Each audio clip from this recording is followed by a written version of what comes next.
God can be present even when you can't. This is really, how many of you right now, there's somebody you love, they're in a hard season. They live somewhere else, they're on military deployment, or they're in the hospital. You're like, I want to be with them, but I can't. I can't be there right now. God can, and God is. And what Paul is saying is, I can't be there right now, but I'm so glad that God is there with you. And I see God working through each of you to love and serve and enjoy one another.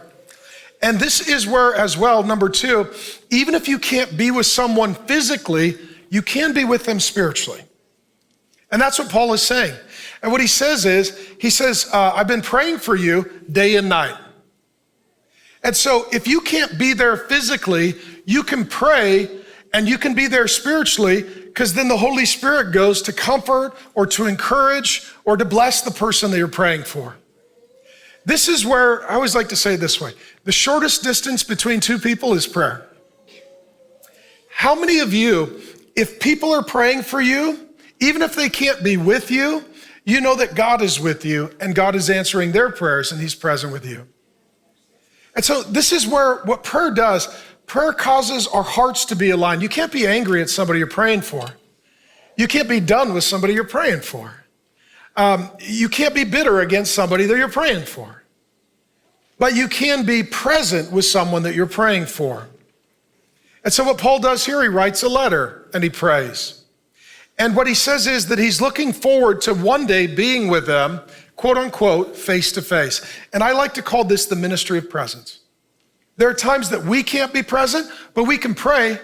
And I've seen people that have been prayed for, and they will literally say, I could feel the power of prayer in my life.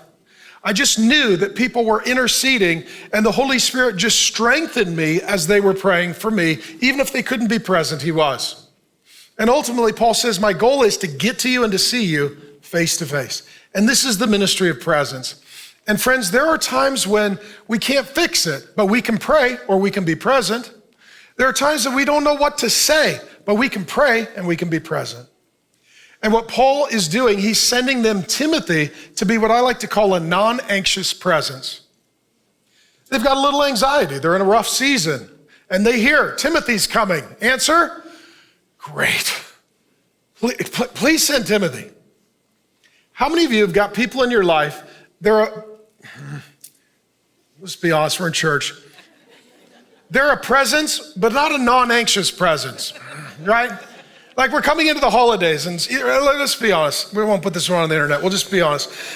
So somebody's like, hey, we're going to come to town and see you for Thanksgiving. You're like, we got to move. We totally got to move by November, right?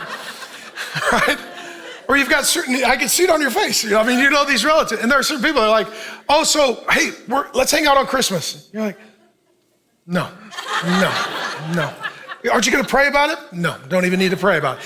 There are certain people, they bring an anxious presence, right? If you're having a bad day, they show up. It's not better. I heard you're having a bad day. I'm here. You're like, no, I'm having a really bad day. Right? But there are people that they have the Spirit of God.